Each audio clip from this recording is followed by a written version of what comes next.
Tiffany, thank you so much for joining the podcast today. How are you doing? I'm doing great. Excited to be here. Yeah, I'm super excited for today's topic, the Great Resignation, which we're seeing, and I actually just today read some interesting data around, which we'll kind of get into here in a little bit. But before we talk about that, tell our listeners a little bit about yourself, your story, how you got involved with nonprofits, and what you do today. Absolutely. So yes, I'm Tiffany Keesey. I am the co-founder of a consulting firm called Conscious Culture. And we work with a lot of nonprofits, social impact groups, and startups on helping them create a healthy culture that's based around their values that allows their team to thrive and to scale and professionalize without losing sight of their mission. So my roots are in nonprofits. So are my partners Bentley's. And I started out I think it's 16 years ago now at a nonprofit called Invisible Children, which is actually where I met you, Justin. And I was one of the founding team members there. So very, very early stage startup days of Invisible Children, got to stay for almost 10 years and really helped scale the organization. So in those 10 years, my team and I hired over 1,200 people, onboarded them, trained them, really helped scale the organization from its very founding roots to an established organization, and with a huge focus on talent acquisition and also company culture. So I got a master class in learning about how to build HR systems from the ground up and the really important function of HR in supporting your team to help accomplish the goals and help accomplish the mission.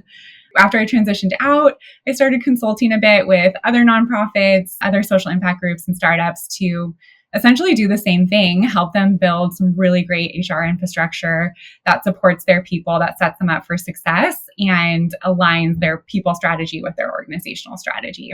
And then about 2 years ago, my partner Bentley and I decided to found Conscious Culture together and merge our two consulting practices. Bentley also came from United Way, and then the Giving Keys, which is a social impact group.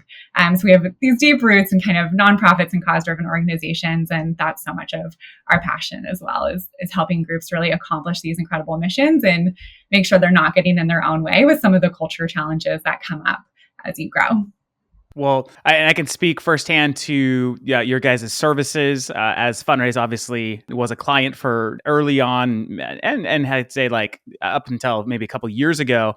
Your team played a pretty critical role in really helping form our own sort of like culture and values around where we wanted to go as a business. So for those listening, definitely you can speak firsthand to just Tiffany's strength around developing culture, people, talent. And so would definitely encourage you to check out more of their services. We're going to talk about that here in a little bit, but I want to take one step back and talk a little bit about at Invisible Children. A question I have there is, did you become passionate around sort of like people operations, talent, HR during your time at Invisible Children? And if so, what was that moment or that scenario that really kind of sparked that passion? Ooh, that's a good question. Yes. I mean, honestly, before I started at Invisible Children, I didn't really know the field of people operations or HR even existed. And it really was a happy accident that I fell into it. We were hiring our first round of roadies, which essentially are interns that we'd train them to go out and go on tour and show our film and mobilize schools and communities around helping fundraise or be involved with our programs. So I just started helping my supervisor to hire. And it was one of those things where the leaders were like, hey, you're great at hiring, keep doing it. So as you do, you just kind of like wear many hats in the early stages of a nonprofit. And then so I fell really into like the hiring side and then started to get more and more into like the talent development space. And I think it just aligned with so much of what I've always cared about, which is really investing in people and developing people. And as I look at that like through line of my life, I've always been like a coach or a mentor in some way. And so I think it was tapping into this deeper value I have around helping people really thrive and step into their full potential. So it was a really happy accident that I got to be able to do that so much at Invisible Children, of like bringing in really talented people, but then also really investing into their training and their professional development and seeing them grow from, we had so many people who grew from like an intern to a director level or a C-level person over time. And that was just so fun for me to be a part of. Yeah, no, it was an amazing experience. We've had a lot of good memories, many good years. And it's what's crazy is, now kind of in my capacity here at Funraise, the amount of alumni I run into from Invisible Children, it's just like every day someone new is, there's that connection. And so it was definitely a special experience for sure. Yes. Regarding culture, company culture, how do you define it? Because I know there's lots of different ways people think about culture. And so I'm curious, from your perspective, when you come in to work with a nonprofit or a business, what's the baseline for culture? What are you trying to create? What are you trying to help people understand as it relates to the importance of creating a culture that everyone wants to be a part of? That's such a good question. And I always like to say that culture is not like ping pong tables or beer on tap or like unlimited cold brew in the fridge. Culture is really, like, most simply the way we do things around here. And so it's the things like, how do we communicate?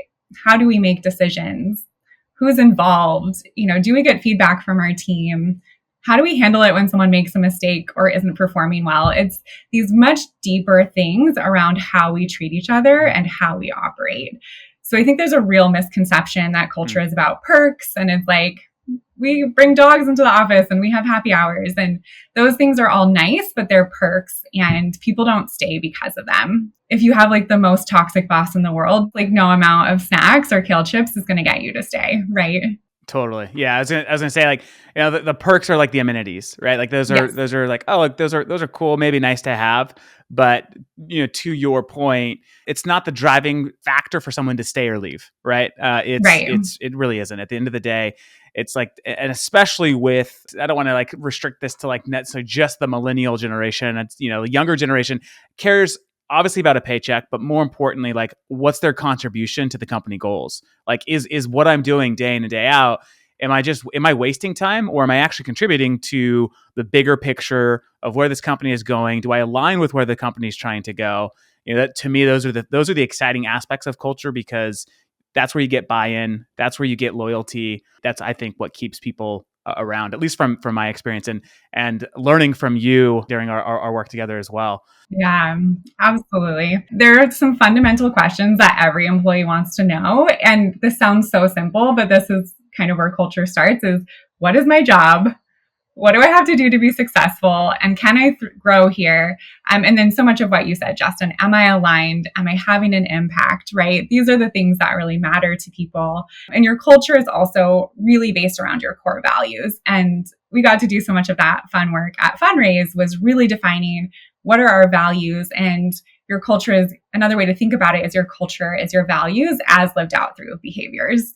So for example, with Funraise, I know one of your values is we're all in this together. And so how that can be lived out through behavior is, when there's conflict or tension on a team, are we giving people the benefit of the doubt first? Are we assuming positive intent, or are we rushing to judgments, right? Or when someone has a personal crisis going on, how do we rally around them to support them? How do we handle mistakes? Things like that, that it's these micro decisions that we make that influence how we impact each other. And they really do tie back to your values and what you care about. And as an organization, your values really anchor your culture. Yeah, that's so well said. And I can respond in so many different directions. One of the things that stood out was the notion of, is there room for me to grow here? And the reason that stood out is because, I actually see a ton of similarities between the startup culture, start here at Funraise, or we're 6 years into the business, but still very much, a startup in comparison to, larger corporations that have been around 20 plus years. And, that same sort of desire exists, at Funraise with our employees. Where and how can I grow at this business? In the nonprofit space, I imagine, and I've seen it can be a little bit more challenging. Resources are a little bit more restricted. And so how do you help leaders provide that to their employees, especially, smaller organizations who maybe, who don't have a ton of different types of positions to be promoted into? You might be a one-person team, for instance. And so how do you create that sort of career pathing for organizations that are smaller, less resources? What's the strategy there? Such a good question, because you don't want to overpromise and say, like, here's the career path, and in 1 year or 2 years, you'll be able to get promoted, especially if we can't guarantee that. So one thing that really has always stuck with me at Invisible Children, we had a COO come in about halfway through, and, resources were limited. compensation was under market, but he came in and said, I want to make sure that every leader here, once they leave, they're going to be so much more marketable and valuable and be able to be paid so much higher because of my investment in them. And that just always stuck with me, that even in an organization where we might not be able to send me to all these like expensive conferences or different things, that there was a leader that was invested in my growth and development. And that was personally going to make sure that I was exposed to new opportunities, whether that was introductions to outside parties like mentors, or putting me on stretch assignments, or making sure that I was able to step into some different areas of my leadership and grow in that way. So part of it is just being invested in a leader in your people's success and making sure that they know that. And then the encouraging thing is that 70% of development opportunities happen on the job. And so these are things like stretch assignments, have someone shadow another team member. You could put them in charge of a project that's a little bit outside their comfort zone. If they want to grow their public speaking, maybe have them present in a staff meeting in your place. There's so many ways you can learn on the job. And I think if we're just conscious and intentional about identifying those and then having people reflect on those learnings, share what they've learned, and even naming it as such, of like, let's look at all the ways that you've grown and let's be invested in helping you develop so that when there's an opportunity, whether it's here or even if it's elsewhere, that you're going to be prepared to step into that opportunity. That's so good. And the assumption I have is that's probably not happening at most nonprofits today. I actually came across, in preparation for today's podcast, which I'm excited to dig into, the Great Resignation, which I'd like you to provide some more context to our listeners around what that is. I'm sure many of them are experiencing it today, but I actually just this morning read a survey, and we can link it to the podcast here at the end, where 40% of respondents responded and said they plan on leaving their nonprofit in the next 90 days. And if you look at it, like stretch it to a 12-month perspective, it grows to 54%. And a few reasons that were cited in this cohort of people, it's compensation, flexible work, working remote, a few other things. And so maybe before we kind of dig into that, that's kind of the backdrop of today's conversation, help our listeners understand what is this Great Resignation and why do we need to pay attention to it? And why do we need to be proactive to ensure that we can overcome this challenge that we're seeing kind of across all industries today here in the United States? Absolutely. And it is so important to get ahead of it. So if you're listening to this, you're already ahead, which is great. It's great news. But the Great Resignation is referring to a pattern that we're seeing of there are so many people who are leaving their jobs, who are quitting, and who are resigning. And I saw those same stats this morning, Justin, but I also saw that on average, it's about 4 million people who have been quitting their jobs a month since April, which is amazing and crazy. And at the same time, we're seeing like every company out there is hiring. And so there's a highly competitive job market for new talent, but you're also really thinking about how do we retain our current staff, because Gallup found that about 48% of people right now are actively looking for jobs. And then Justin, you said that stat, about 40% are going to be likely to switch in the next 90 days. So it's very real. And the roots of it are really this last year and a half. I mean, it absolutely disrupted life as we know it. As we all know, I don't need to say all the reasons why, but I think the pandemic, for lots of reasons, gave people the time and space to really rethink their lives and what's important to them. So we're seeing things like people are just changing careers entirely. I'm seeing a lot of people move to be closer to family. So if they have kids, like they're around grandparents and have more support. We're seeing a lot of people who are just like, life is short, or, I want to try something new. So the pandemic has really reshifted values and priorities for people. And I think given a real desire to have more flexible work and work that supports your life being about more than just your job.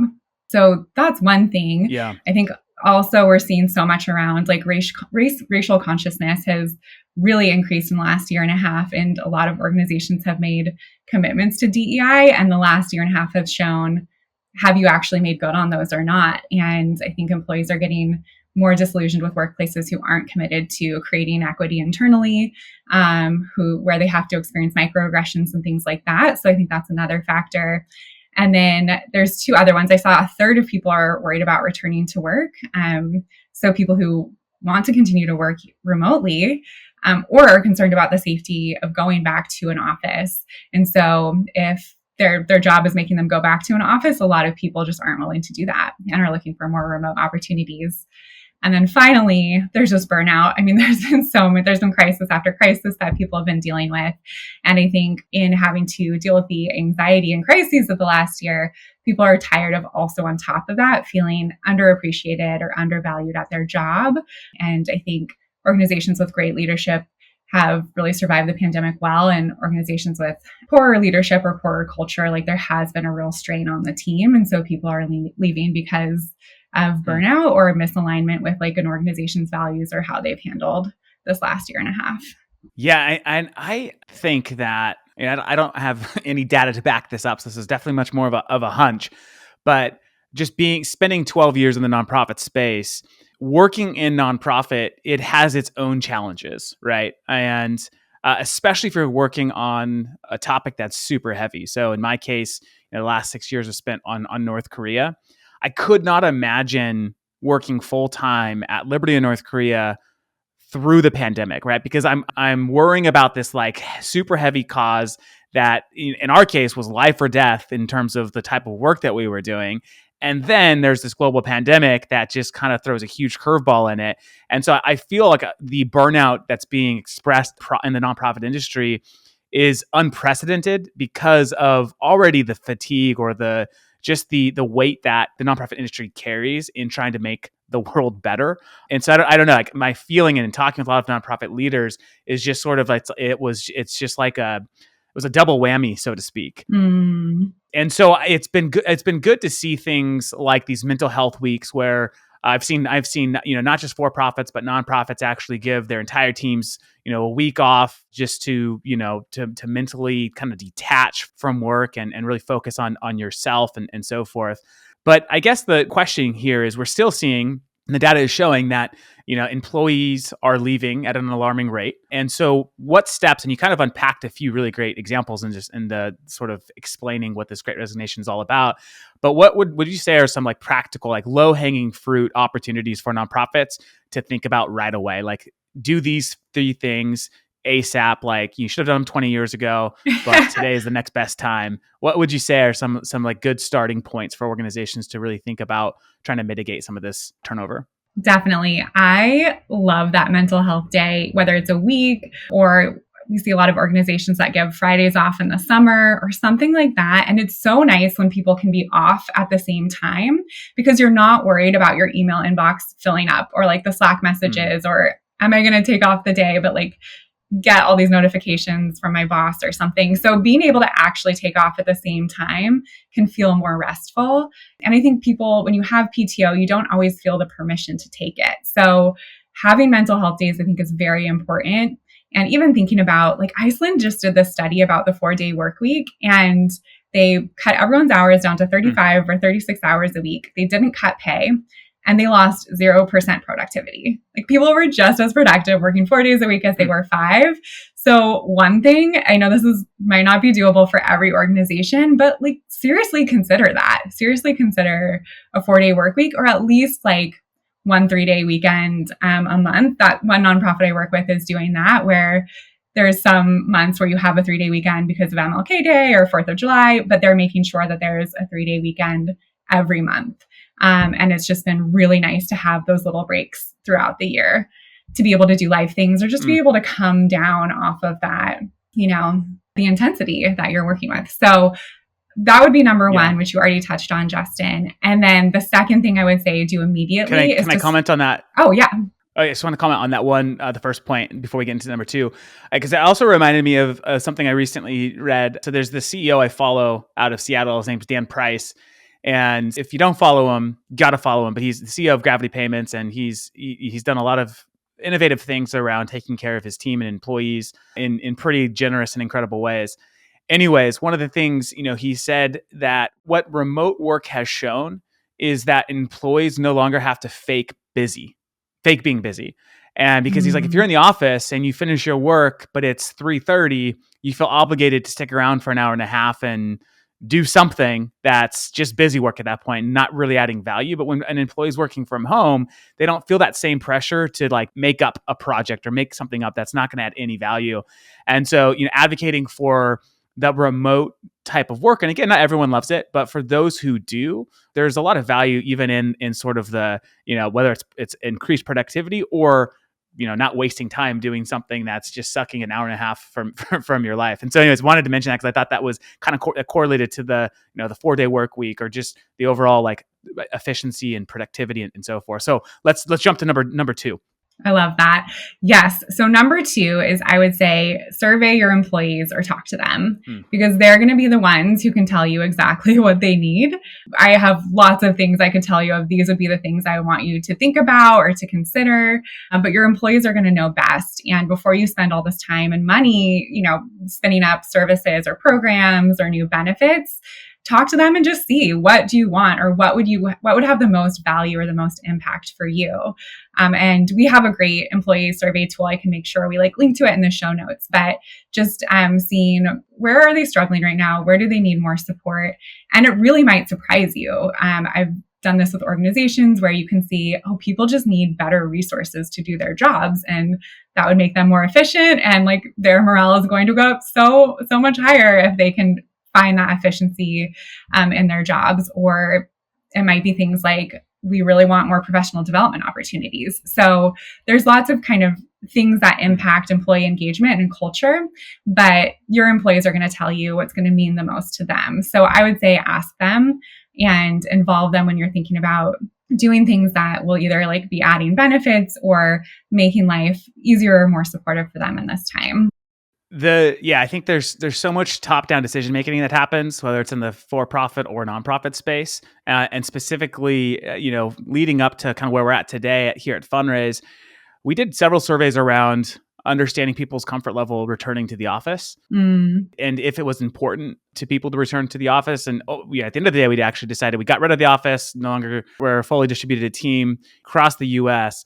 But really, that decision, it wasn't made. I didn't make that decision. I like working remote, but I also like working in the office. But it was apparent that the majority, not everyone, but the majority of the team, preferred, at least for the next 12 to 24 months, to be working a little bit more flexible schedules, working from home, especially those with kids, not knowing what school's going to look like this year. And so I really want to underscore that point you made is getting your employee feedback, how important that is, because if you make a top-down decision and half your team doesn't like it, it's gonna cause a lot more problems without getting that group kind of consensus and buy-in. So I think that's such a great point to, for leaders listening as they think about decisions they have to make at the company. Don't feel like you have to make that decision on your own, right? You've got a competent team to really help in that process. And the thing I like about surveys too is it cuts down on some of the, sometimes the loudest voices win out. So one of your employees can be telling you, I'm so exhausted, I want to return to the office, I need to be around people, but that might be one person's opinion.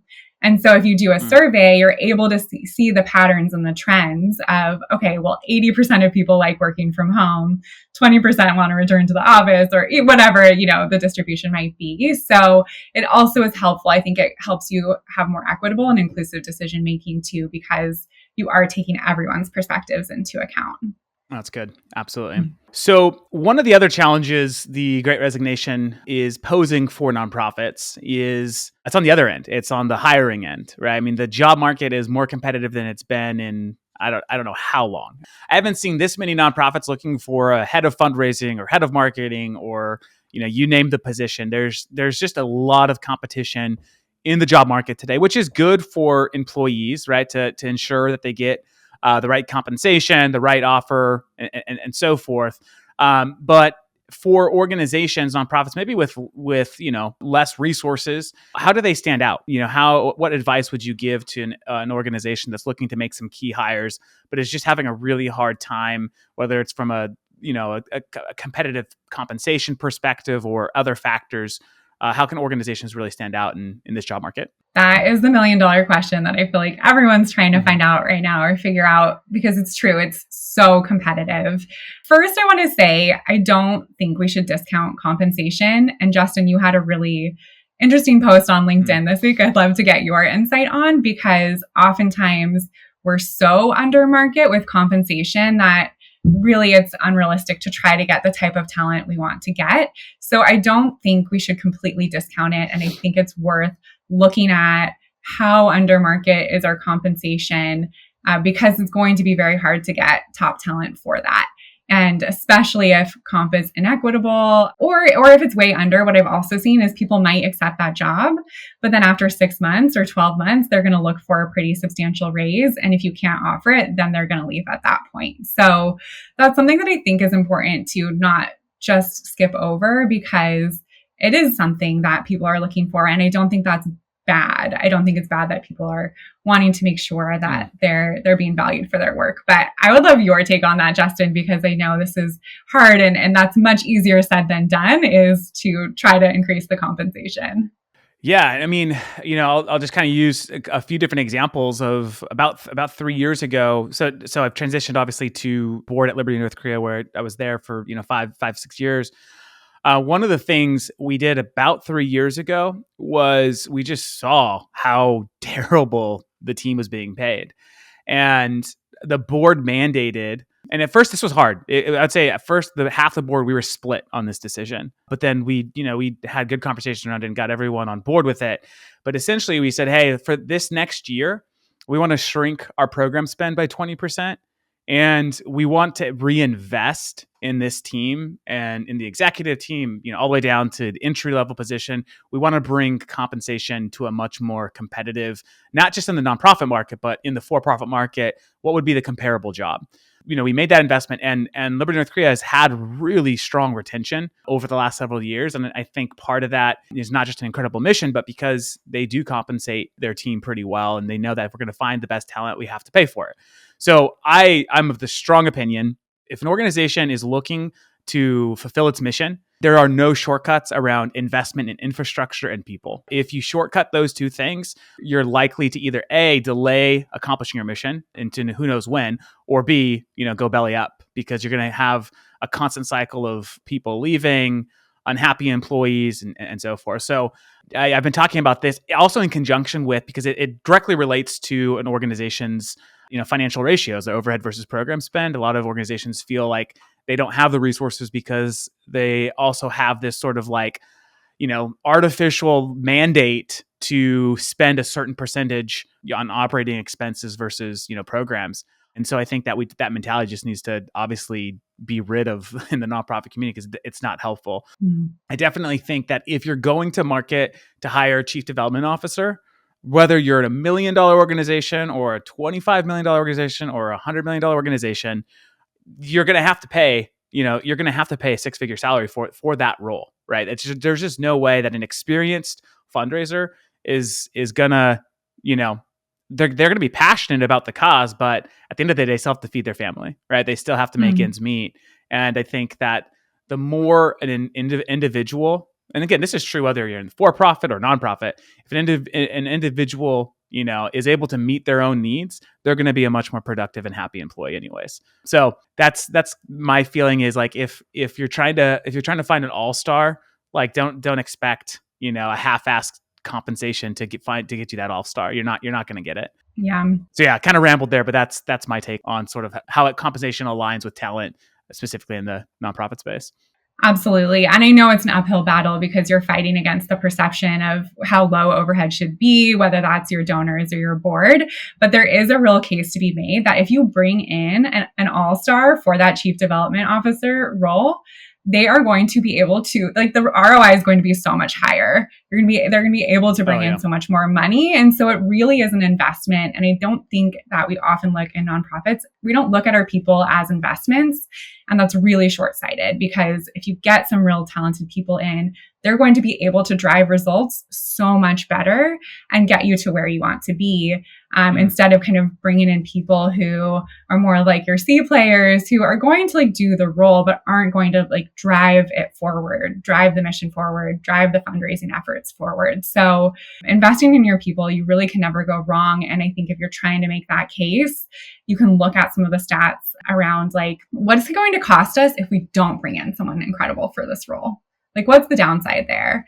And what is the cost of turnover, right? It costs up to 70% to fill a position, 70% of a person's annual salary, which is amazing. But if you think about it, the months that the role is open, the hours you spend recruiting and interviewing, the hours you spend training, the institutional knowledge that leaves. And so, if we're able to take a longer term approach to be like investing more into comp and benefits, gets us those A players, but also helps us retain them, it's going to have exponential ROI and really save costs in the long run. So that's I know we talked for a while about that, but I do want to just kind of I wanted to make sure we hit on that because I think it's really important.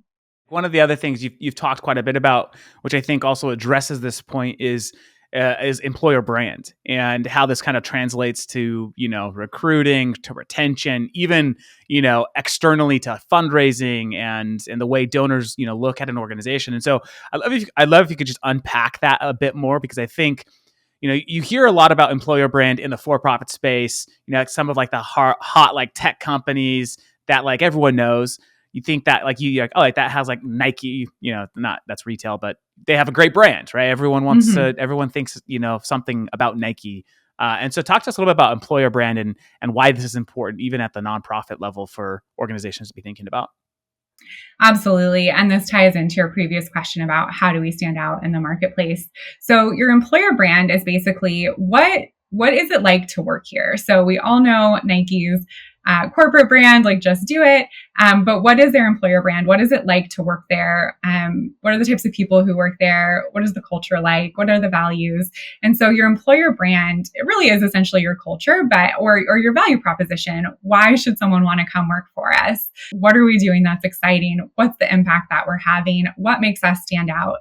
And there are things that make you stand out. And so taking the time to really think through what those are, I love to ask clients, why would someone leave their job to want to come work for you? And really thinking through, in general, what is that? But for each position, why would they want to do that?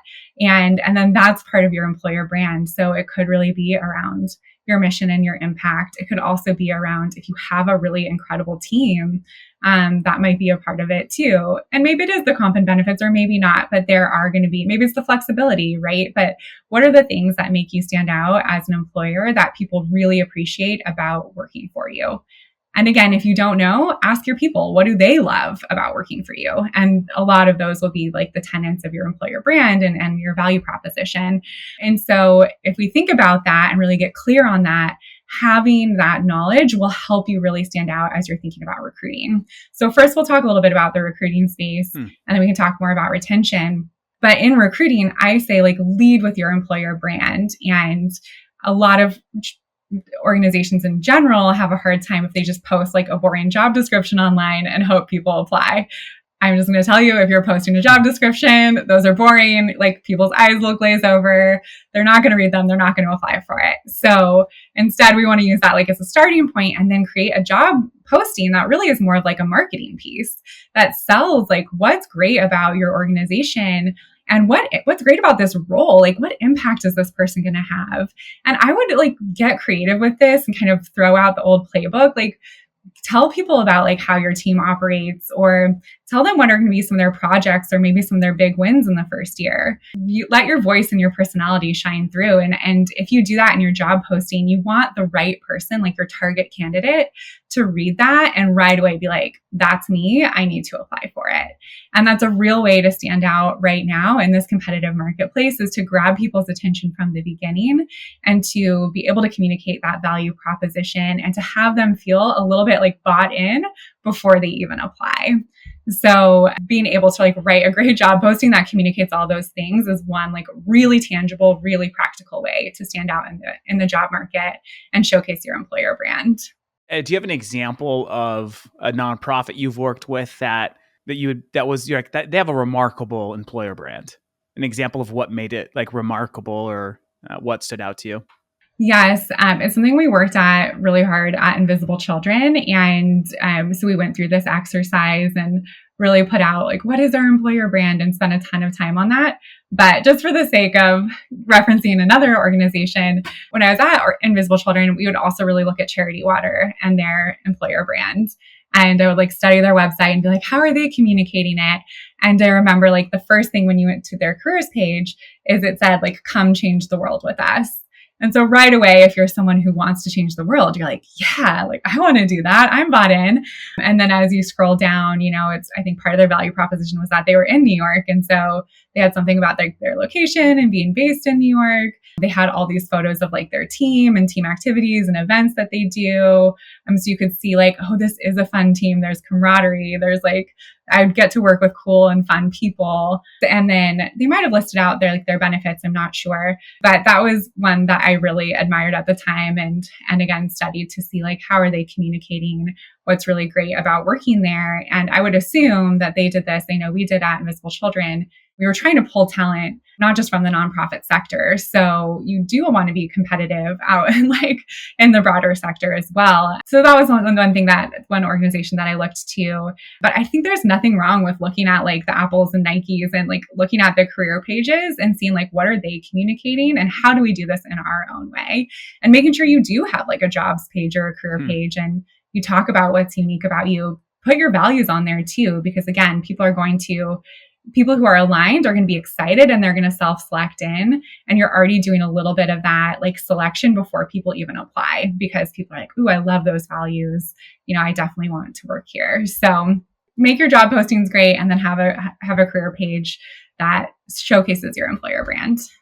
That's great feedback. I also will throw another one in the mix is News Story. I love on their career page, they say, we don't hire employees. We're looking for a team of founders. And so right away, they're talking very inclusive of like the way they look at people that are hiring, the type of mindset of people they're looking for. It's very clear. And it goes on to talk a little bit more about what a team of founders means. And so I totally agree. More marketing behind your recruitment strategies for sure. On the retention side, let's talk a little bit about that. How does employer brand help retain employees? Such a good question, because we want to be thinking about recruiting new talent, but we also want to be thinking about continually re-recruiting our current talent so that we are able to engage and retain them. And your employer brand does matter there.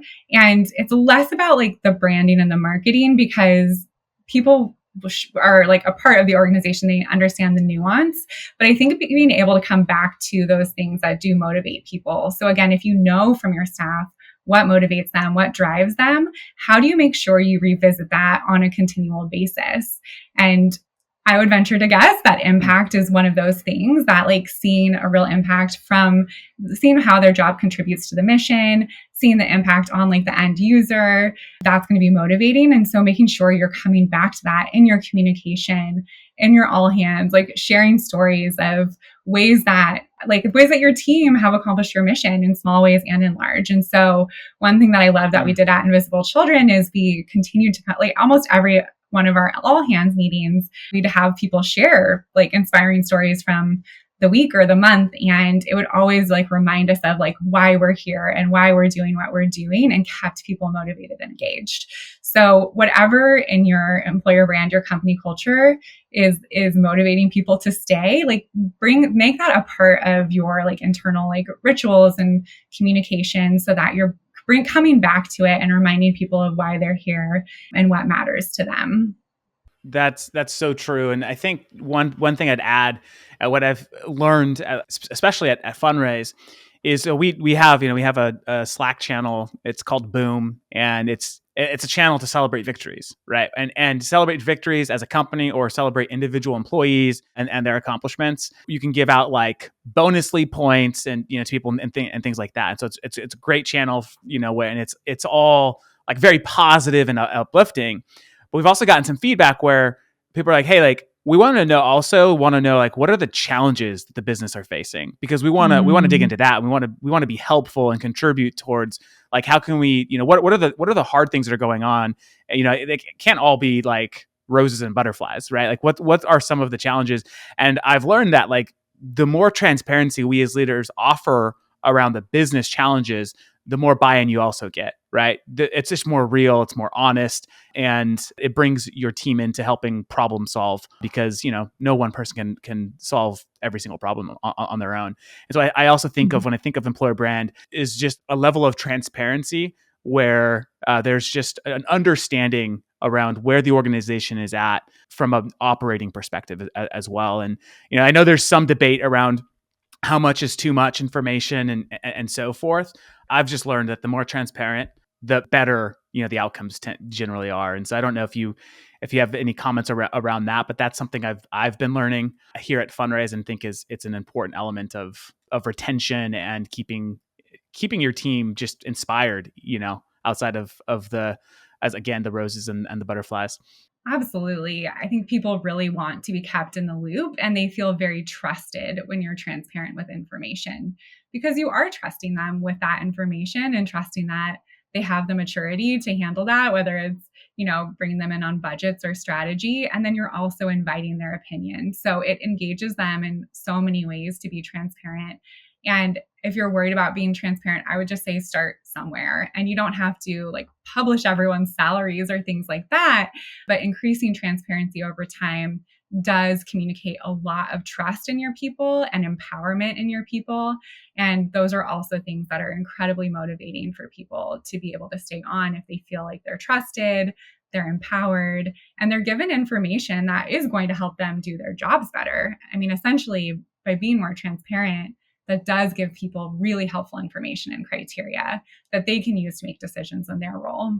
Well, Tiffany, thank you. I could talk to you for hours more about these topics. For our listeners who want to take the next step and speak to you about how you can help them really enhance whether it's their employer brand, their culture, their hiring, how can people find you and connect with you for those things? Yes, you can reach out on our website. So it's conscious-culture.co.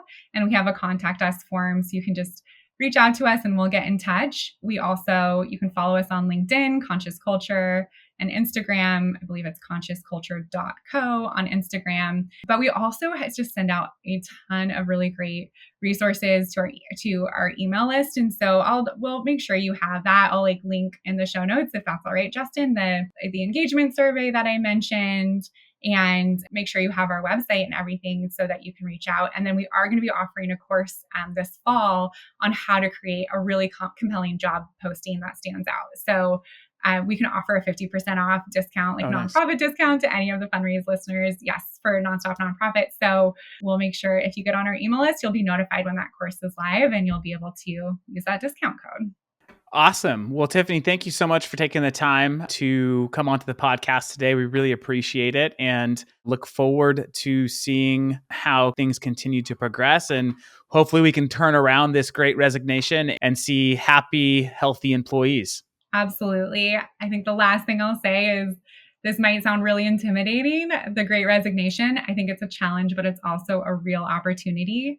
And for those of you who've already been investing in your people and your culture and showing care, you are going to come out on top of this in the long run.